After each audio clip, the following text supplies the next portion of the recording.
February 19th, Rise Against the Machine. Very, very saddened to hear about this Parkland shooting incident. I'm much more saddened to see and hear that people are they're blaming the guns. I don't know why they keep blaming the guns, but I mean, have you stopped to look at the situation? The mother, as if it exonerates her of any guilt, says that she had no idea what he was planning. She knew he was troubled, but she had no idea what he was planning. I don't understand this. Now the thing is, it's not like this guy just had a pistol under his bed that he bought from the dude down the street. This guy amassed an arsenal of war equipment, guns, ammunition, tactical gear, smoke grenades, all that kind of stuff. And the mother is saying she had no idea what he was planning. So she never stepped foot in her son's room one time. She never looked around. She doesn't know what is going on behind that closed door. And especially if she knew that he was troubled. Like she says, she's just throwing more dirt on her face by saying that. And she's not exonerating herself of any guilt. She doesn't know what's going on in her child's bedroom. The guilt is on her. Now, it doesn't matter that he was 19 years old or he is 19 years old. We hear on the news all the time that people are immature longer now. People are in like childhood mentality longer, where the scientists are saying that the child mind does not develop into the adult mind until at least 21. New York State has a 21 age, adult age limit, which means, yes, if you're 18 years old, you're still a minor and you cannot buy cigarettes. I honestly believe that with this new society and this generations with no parental guidance at home or anywhere, these lost souls that fall through the cracks, we have to make this a nationwide limit. We have to make this federal. You are a minor until you're 21 years old, which means you cannot buy a gun. See, because this is the thing. Short of changing our Constitution, the only way to fix the gun issue is to fix the problems at home. The parents need to know what's going on in their child's bedrooms, on the computers. You know, first of all, threats are just threats.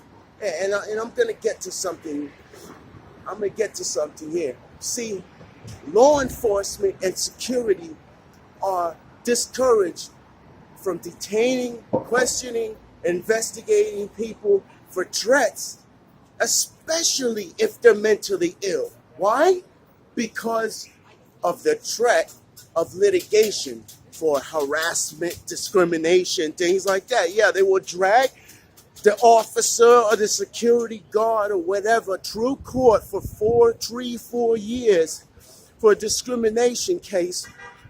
Usually don't have too much money themselves, so the state takes over the costs, and he usually wins, and he gets taken care of financially after that too, further costing more taxpayer dollars.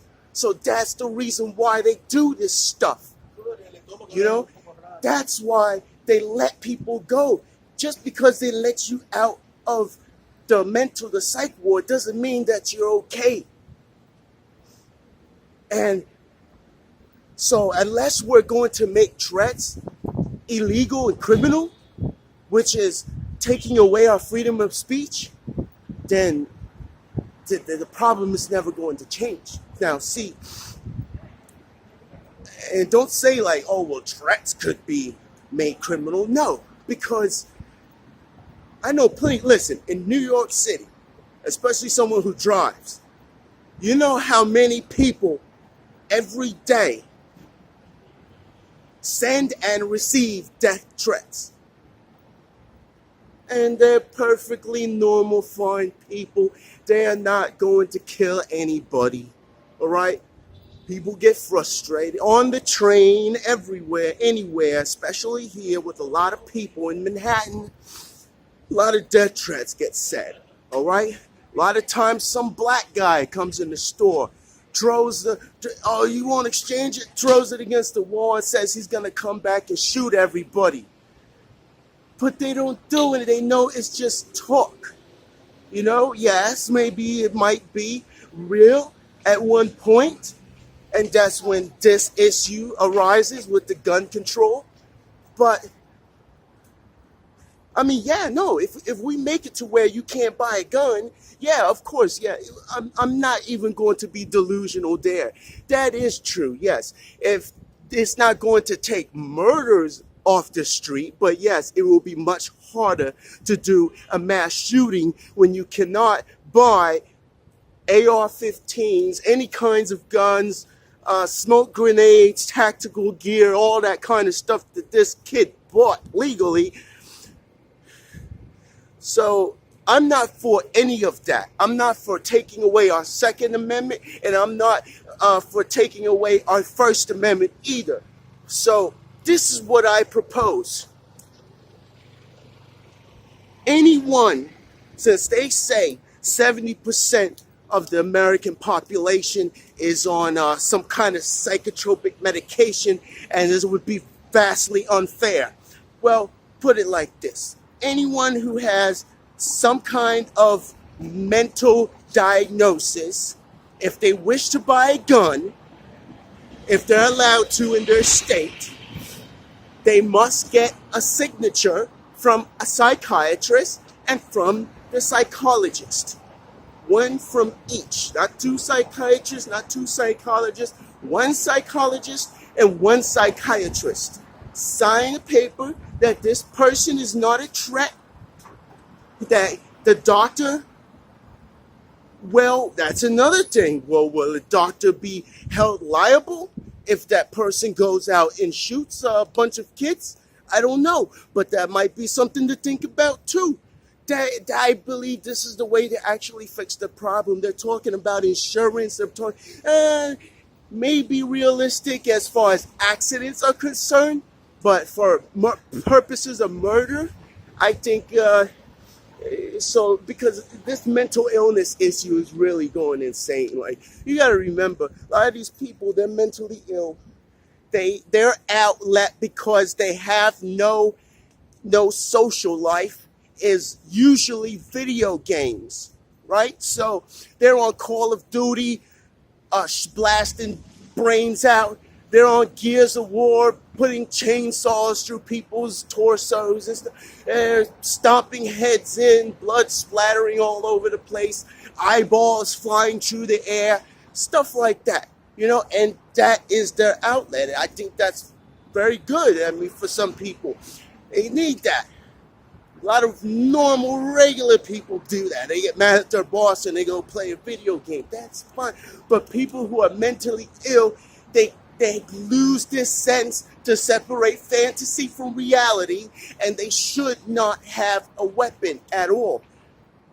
So, to not have to go through litigation issues when the wrong person, maybe a elderly, not elderly, but an older gentleman or older wife, and they want a gun, but they have some kind of psych medication for mild. There's some psych medications that they're not even prescribed for psychiatric conditions. They can get hit with that. I'm sorry, I just went out on a little ramble for a minute, but I was trying to think. Remember, it's teleprompter free 100% of the time, so sometimes I have to pick up my words from the street or from the top of my head. But to avoid these situations, 2 signatures, psychologists, psychiatrists, go buy your gun, fine.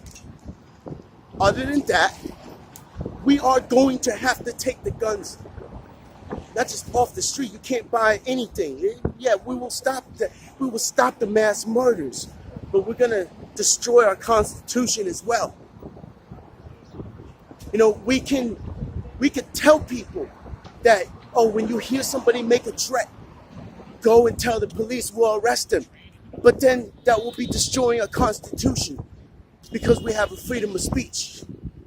So unless we fix the problems at home with parents that don't know what the hell is going on in their kids' bedroom, I mean, let me tell you something. There's no way I would, as a teenager, that I would be able to have AR-15, smoke grenades, gas masks, and tactical gear in my room without my mother knowing about it.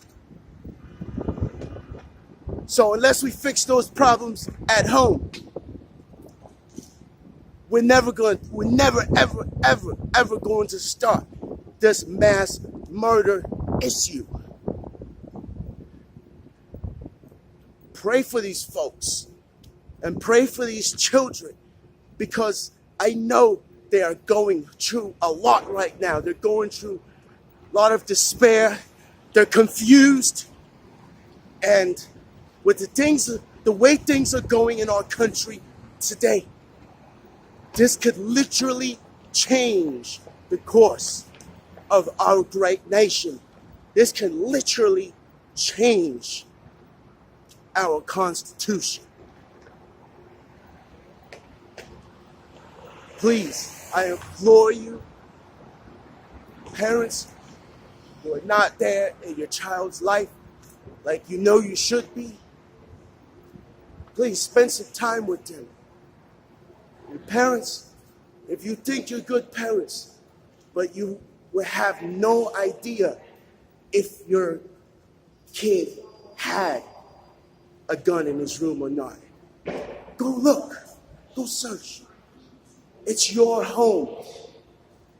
Your son or daughter is your responsibility. We cannot keep blaming a piece of metal, steel, wood. We cannot keep blaming a bully when the problems start at home. Thank you very much. Pray for Parkland.